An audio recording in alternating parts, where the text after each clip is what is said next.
A Joy to Be Me, a podcast sharing the magic of minerals, microbes, and a return back to nature's ways.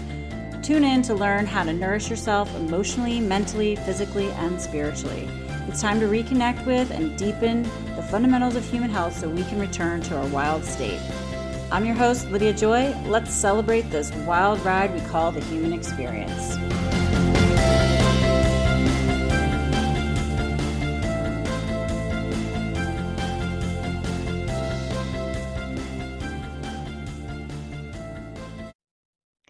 Well, hello, everyone, and welcome back to the Rewilded Wellness Podcast. I'm your host, Lydia Joy.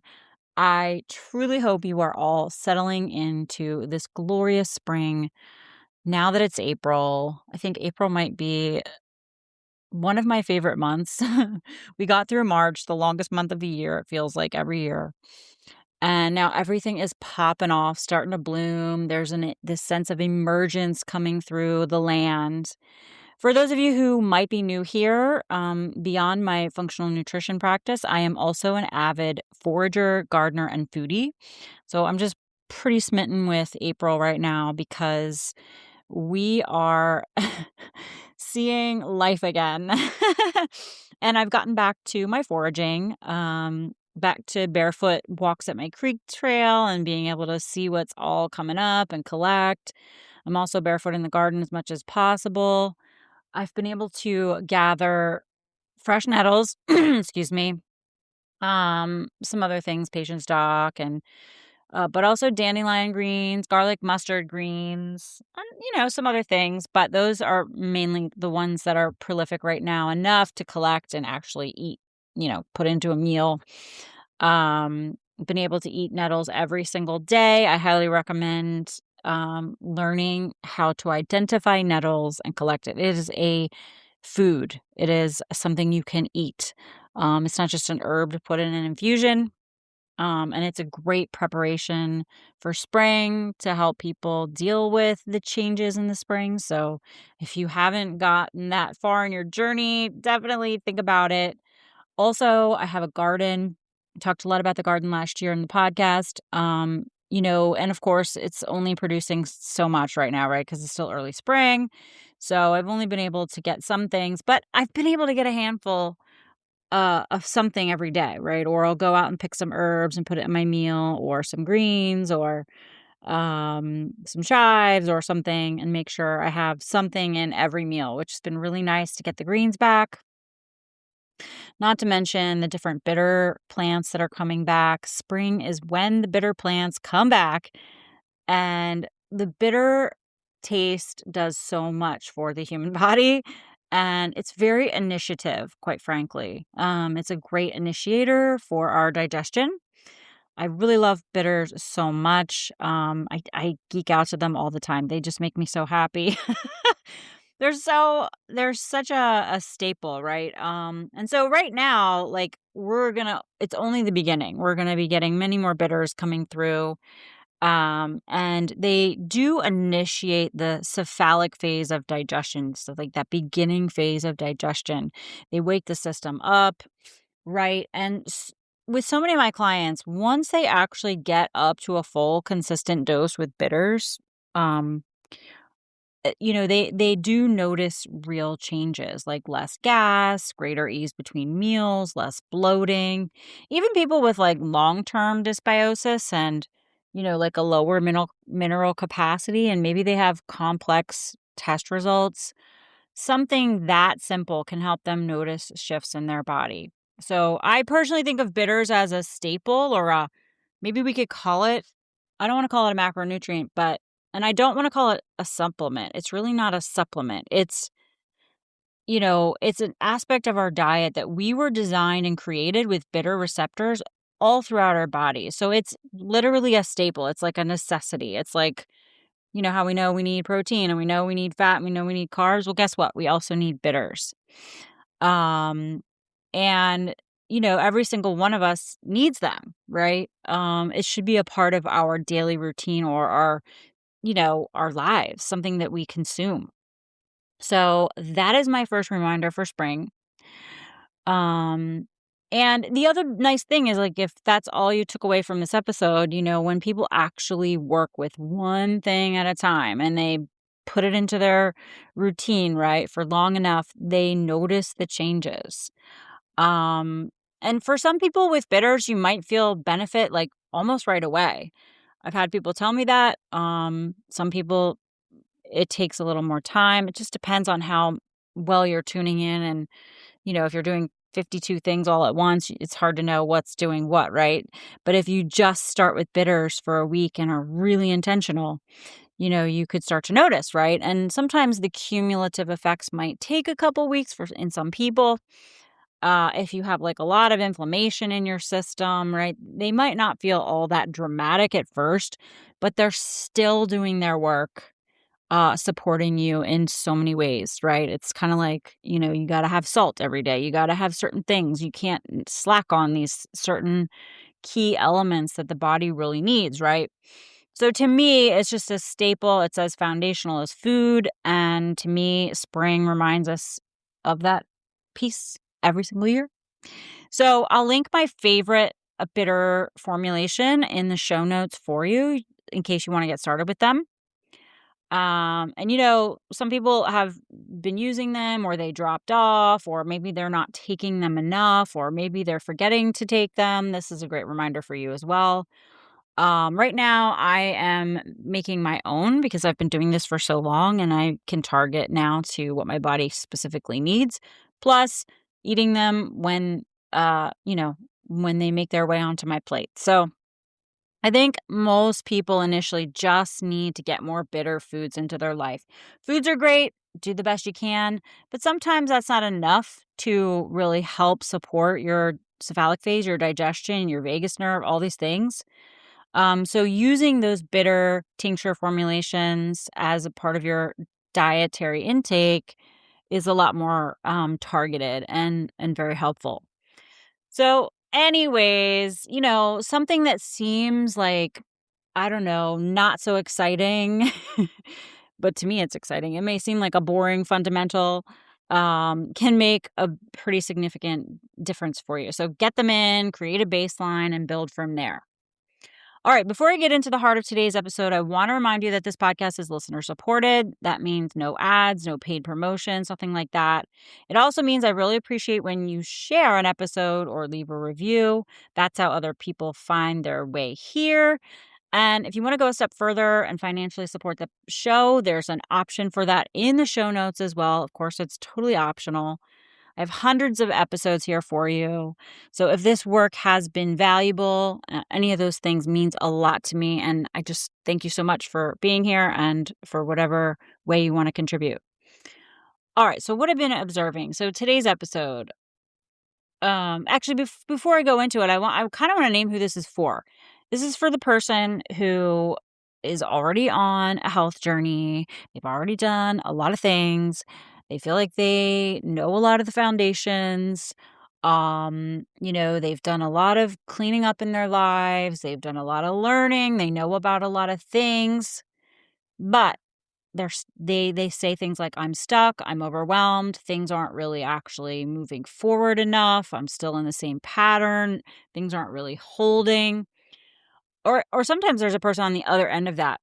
They've taken in as much information as they can find, like eating it all up all over the place in the holistic health online spaces, who knows what they all are these days. There's so many. And they're to the point where they're like, oh my gosh, everyone has a different opinion. Everyone's saying something and it makes sense to some degree, but there's so many variables. I don't even know where to start anymore. I don't even know how to filter through all the noise, through all the differences. So then what do?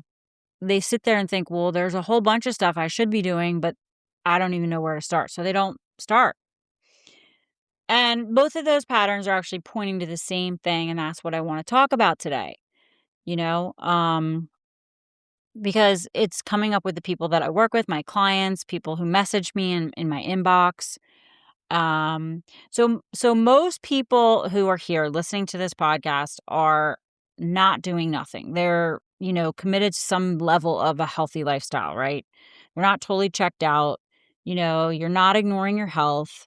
You're trying to do a lot of different things, right? Consuming a lot of information, trying this supplement, that supplement, doing dietary tweaks, right? Like, okay, I need some minerals. Okay, something going on in my gut. Okay. Let me do this little bit here and that little bit there and this little bit there. And I feel like I'm covering a lot of the bases that I've read, but like, it's not thorough enough to be effective for me to actually make progress, right? People are like genuinely, sincerely trying, right? But what they're all saying to me is like, okay, I can only get this far on my own. The results are not holding. And like the symptoms are still there certain symptoms are still there, or certain symptoms cycle back, or something works for a little while and then stops, right? So they feel stuck in a way that they just can't explain because it doesn't make sense from the outside. Like they all say things like, how can I be doing all these things and still feel like this? Like I still feel like I'm almost getting nowhere. And so here's what I want to offer you. Okay. It's the bottom line is your body isn't actually able to hold what you're doing. It doesn't have enough capacity, right? So this is a different problem and it requires a different solution. So if you checked out my last episode, I talked about spring. I did a little quickie for you, why people say they're feeling worse in spring. So if you want to check that out, go back. It's short and sweet. Spring changes things up real big for us, right? Okay, we enter spring. It's really revealing of where your body's at. This is the thing that I keep coming back to, right? Spring arrives. We all expect to feel better. We all expect to be like, okay, great. More energy. The sun's here, more motivation, more lightness. And, for some people that happens to some degree, right? But for a lot of people, something else happens first. They feel more activated. They tip into overwhelm. They feel more wired, all kinds of things, right? Um, and it's not because spring is the problem. It's because it's just honest, right? When we have more light, we have more biological demand. So the body's getting that signal to activate, cortisol rises naturally, the mitochondria are being asked to output more, immune system shifts gears, right? That activation requires fuel, it requires reserve, it requires a body that has something in the tank to actually meet the moment. And so if your reserves aren't there, if your minerals are low, if your gut is still leaking, full of endotoxins, if your nervous system has been on edge all winter, um, the spring activation doesn't feel like energy. It feels like overwhelm. It feels like your body's asking something of you that you don't have to give. Okay. So I want to go into the garden with you all for a minute because I think this is a honest little analogy, a little teaching that I can offer you. So this is the time of year, if you're a gardener, maybe you're not, but you can understand, like, this is the time of the year where we start certain seedlings inside. Like, I live in the north, I live in the northeast, so we want to get a jump on our tomatoes and peppers and warm season stuff, right? So we start seedlings inside. Or you just go buy them at the nursery, like, when it's time to plant them, right? But they started the seedlings inside for you, right? So there's this phase, right? Every single year without fail, right? If you've ever tried to grow something like peppers, for example, like you put them in the soil and you watch them, you give them light, you try to keep them warm, you water them. And sometimes they just sit there doing nothing, nothing, nothing. And then you're just like, well, okay, hold on. Are they going to grow? Did I do something wrong? Um, is the soil off? Did I mess it up? Are they viable? Right. And then one day, and it's always like seemingly sudden, although it's not, it's very based on conditions. These little green sprouts start breaking the surface. And then within a week, they're just like reaching toward the light. And you have little baby plants and you're like, yes, woohoo, I did it. I said peppers simply because I feel like they take longer than almost any other seedlings that I try to grow inside.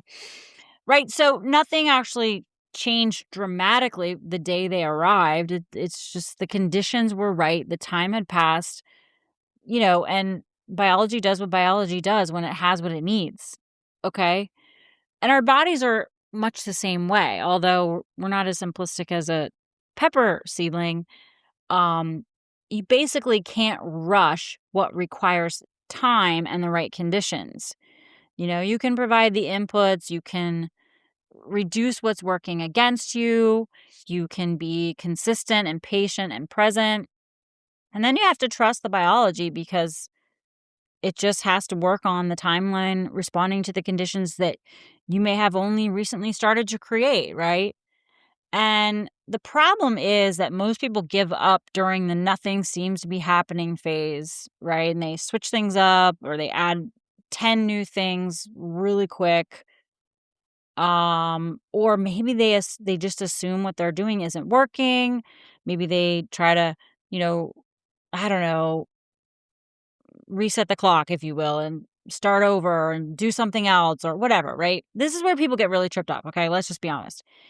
And the reality is most people are trying to fix um like one single issue at a time. Maybe that's not true. Maybe some people are like, I have this label of thing in my body, so I'm going to do these things for that. Then I have this other thing, so I'm going to do these things for that.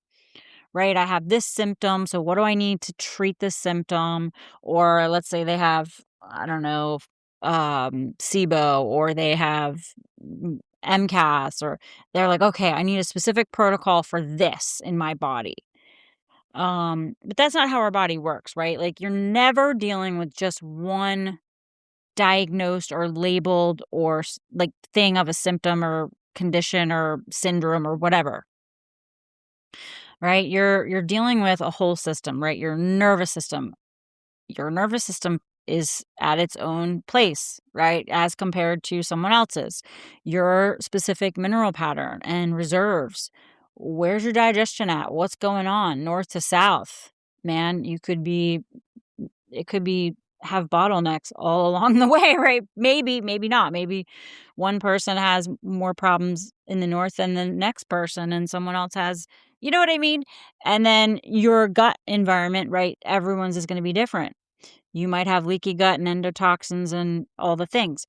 So, and then you have a whole history of what your body has been through. Okay. We always forget this. Like we have our whole lives to contend with here. And all of those things have to work together. So before you can even get into the deeper repair work, everybody wants to do detox and gut rebuilding and whatever it is. Your body usually has to stabilize first. And most people skip that. They try to jump straight into fixing without having a system that can actually tolerate all the things they're doing to try to fix the specific labeled problems they've come to believe they have or maybe been diagnosed with. But if your body can't hold the input, it doesn't matter how correct it might be.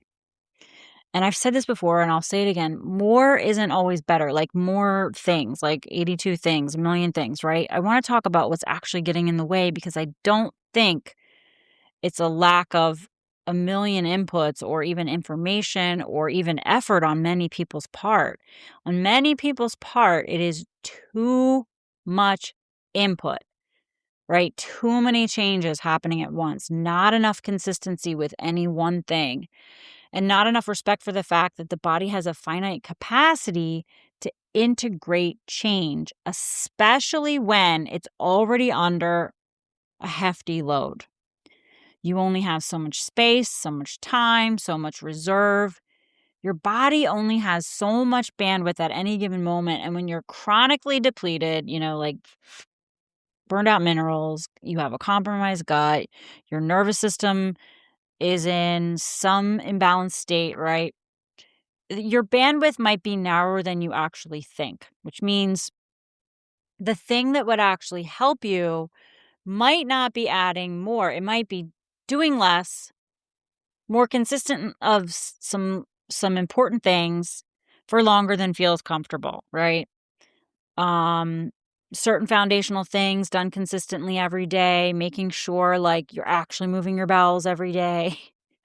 you know, um, you know, there's so many things that I could go into because there's so many things people come to me with, but the point is if you do certain basics, you got to do them every day. They are non-negotiables, right? And you need to give it time.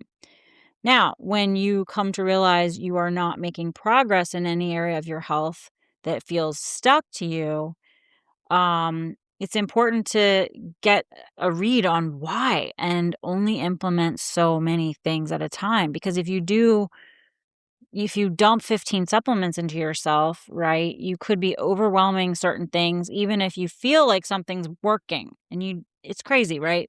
So it's really important to be consistent, slow, steady, so if you're going to try something, like I said, with the bitters, like everyone could, if they're not doing bitters right now, you could all start bitters and go slow and just stick with it for a couple weeks and see how it's going. If it improves your digestion, if you're moving your bowels better, right? And then it's like, okay, this is holding, this is landing. Maybe there's another thing I can do that's very foundational that I can support myself with, right? The goal is not always to just like hurry up and optimize. Like, okay, I have these things I want to get rid of.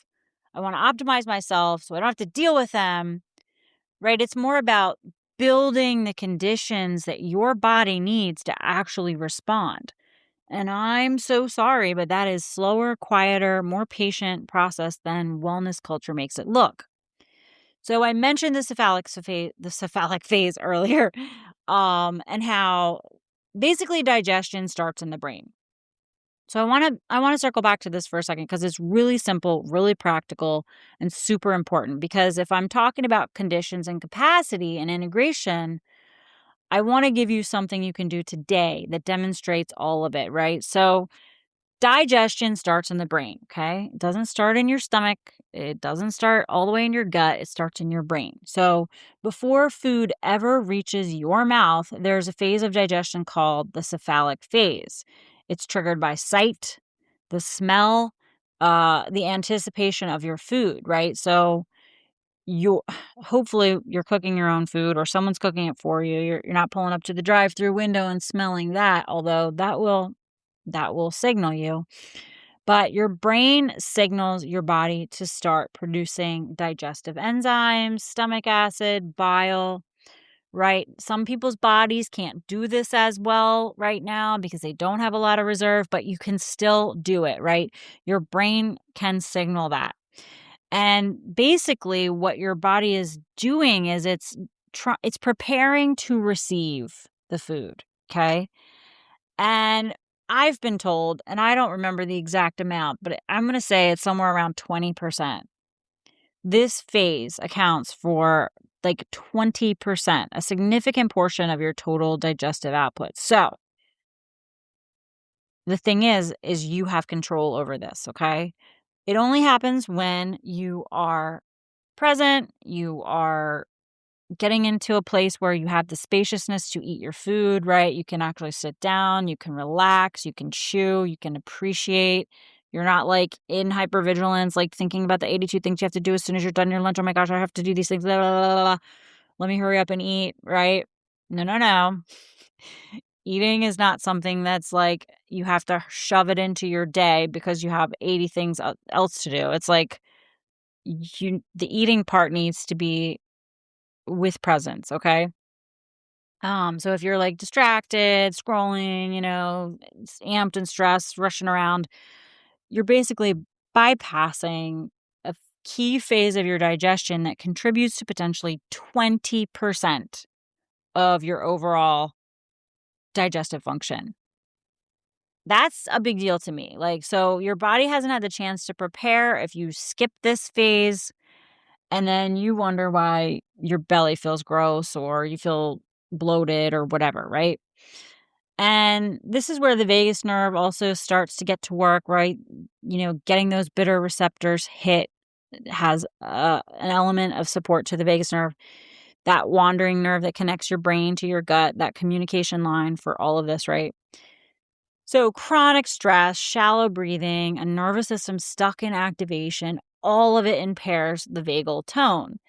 And when you have impaired vagal tone, it means you have the impaired phase of the cephalic phase, which means you have impaired digestion, which goes through the whole track, right?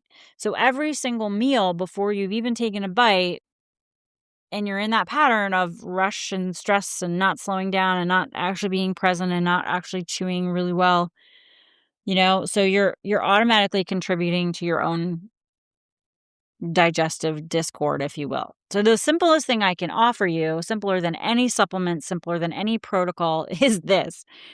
Before you eat, like, sit down, pause, like, be intentional, take some breaths, like, look at your food, smell it, give your brain a chance to register.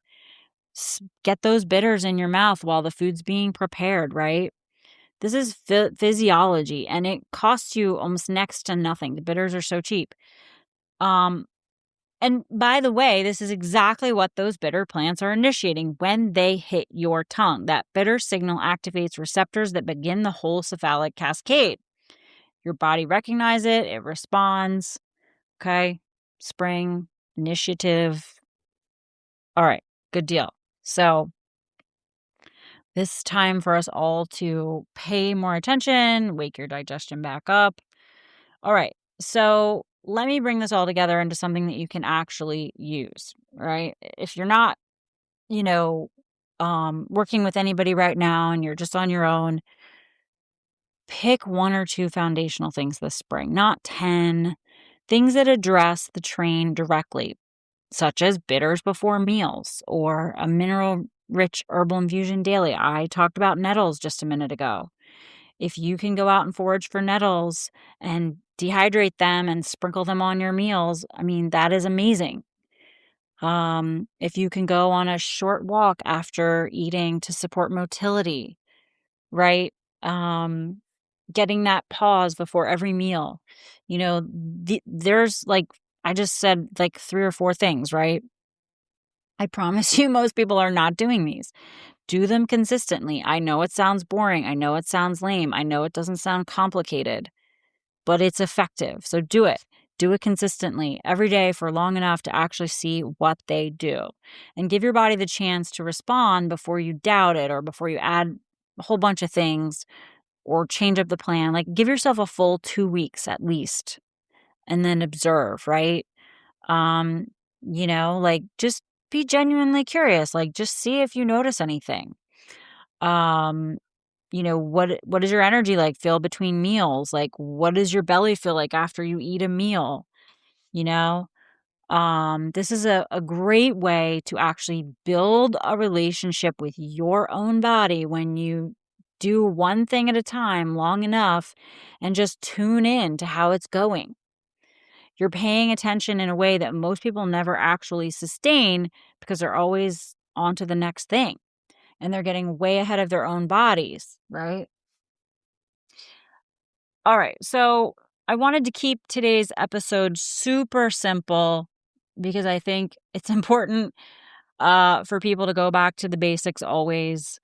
And I think most people don't need tons and tons and tons of more information all the time. I know a lot of people love researching and they want to know all the things, they want to read all the books. And there's nothing wrong with that per se, but like when you can't actually integrate those things, right, in the moment, it can feel like, this deeper overwhelm as to like, oh my gosh, I can't even do all the things that I know I'm supposed to do.